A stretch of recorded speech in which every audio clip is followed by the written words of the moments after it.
Eu comecei a programar cerca de 15 anos atrás. Os primeiros passos que eu dei no mundo da programação foram com a linguagem C, pois eu acabei me desenvolvendo em HTML, JavaScript, CSS, fui para Python mais recentemente.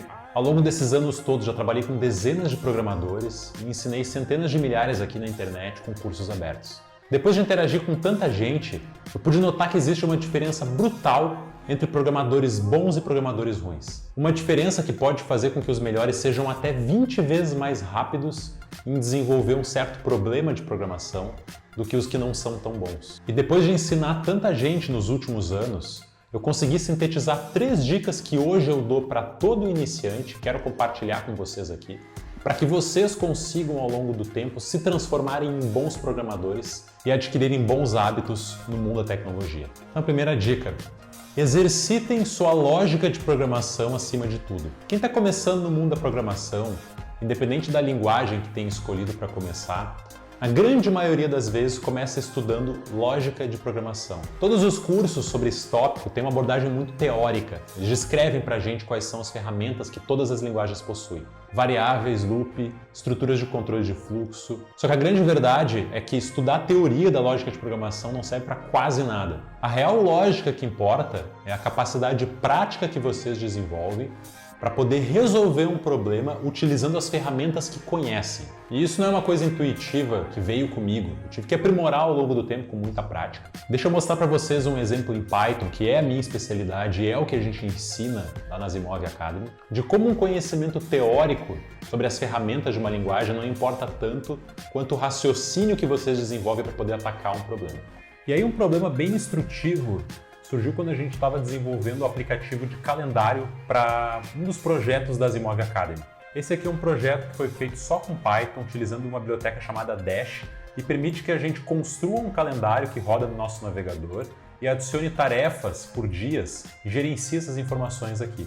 Esse é um dos projetos iniciais da trilha Dashboard, e exemplos iniciais como esse dão origem a projetos muito mais complexos, como por exemplo é o caso do Asimov Associates, que é um sisteminha completo para gestão de escritório de advocacia que a gente também fez só com Python usando Dash. E uma das primeiras tarefas na construção do calendário é a gente montar uma lista ordenada com todos os dias do ano, organizados por dia e mês, e com o respectivo dia da semana aqui do lado. Existem formas até meio simples de fazer isso, só que a gente optou em pedir para os alunos construir de uma forma um pouco mais complexa, que é muito mais didática. Para isso, eles iam utilizar a biblioteca Calendar, do Python, que permite que a gente manipule datas, e ela tem uma função específica chamada calendar.month, que ele devolve uma string aparentemente confusa aqui, só que quando printada, mostra um calendário bem organizado para a gente aqui. Então o objetivo do aluno é conseguir entender o padrão que está por trás da construção dessa string e decifrar a lógica para conseguir associar cada dia do mês aqui a um dia da semana correspondente e colocar naquela lista que a gente mostrou anteriormente. Reparem que esse problema vai ser muito mais de lógica do que de conhecimento técnico da linguagem em si. O primeiro objetivo do aluno aqui é conseguir entender algum padrão básico para poder separar essas linhas. E isso aqui ocorre utilizando essa notação, _n, que dá um enter pra gente. Baseado nisso, a gente pode utilizar o método split das strings e quebrar aquela string gigantesca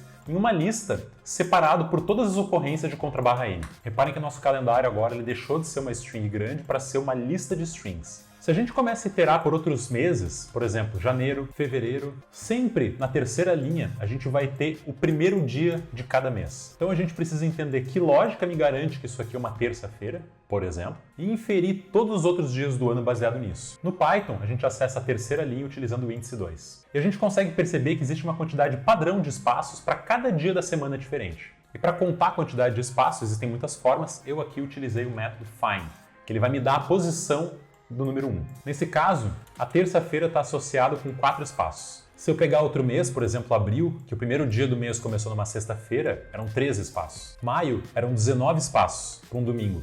E se a gente for fazendo isso por todos os dias da semana, a gente consegue detectar um padrão que ocorre aqui. E a quantidade de espaços vai estar correlacionada com o dia da semana através da seguinte equação. O número de espaços vai ser igual a 1 mais 3 vezes o dia da semana, sendo que o dia da semana começa na segunda-feira e corresponde ao índice 0. Então, para poder encontrar o dia da semana, a gente inverteria essa equação e teria que o dia da semana vai ser igual ao número de espaços menos 1 dividido por 3. E entender esse padrão aqui é puro raciocínio lógico e ele vai servir de base para que a gente consiga resolver esse problema.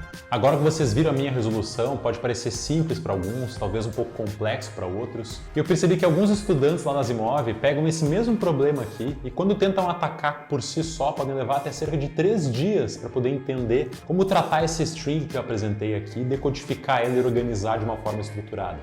E essa solução que eu trouxe, eu levei cerca de 10 minutos. E não foi porque eu conhecia muito mais da linguagem, até porque o conhecimento teórico ele era simples, eu precisava entender de strings, for, fiz uso do método find, um dicionário ali em cima, eram poucas coisas. Mas o raciocínio lógico para entender o padrão é que eu fui aprimorando ao longo do tempo que me permitiu atacar esse problema em 10 minutos. Mas como que vocês aprimoram lógica de programação? E a dica que eu dou para os alunos é, cara, dedica 80% do teu tempo de estudo à programação com prática. Pratique com exercícios da internet, pegue listas de problemas que existem por aí, tem dezenas no YouTube ou mesmo no Google. Tentem desenvolver projetos pessoais, automatizando tarefas que vocês fazem no dia a dia, ou mesmo da empresa de vocês. Tem alguma coisa que pode ser automatizada com o conhecimento de programação que vocês têm no momento.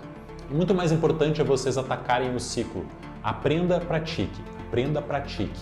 Ou seja, ao invés de passar horas aprendendo dezenas de conceitos de programação para só depois ir praticar no final, onde a gente praticamente já esqueceu tudo que foi aprendido até então, 80% do tempo praticando, pensando, forçando o cérebro de vocês a pensar logicamente, quebrando a cabeça com isso, e só 20% do tempo estudando. Quando eu aprendi Python em 2014, trabalhava no mercado financeiro e utilizava a programação para poder fazer análise de investimentos e simulações de mercado.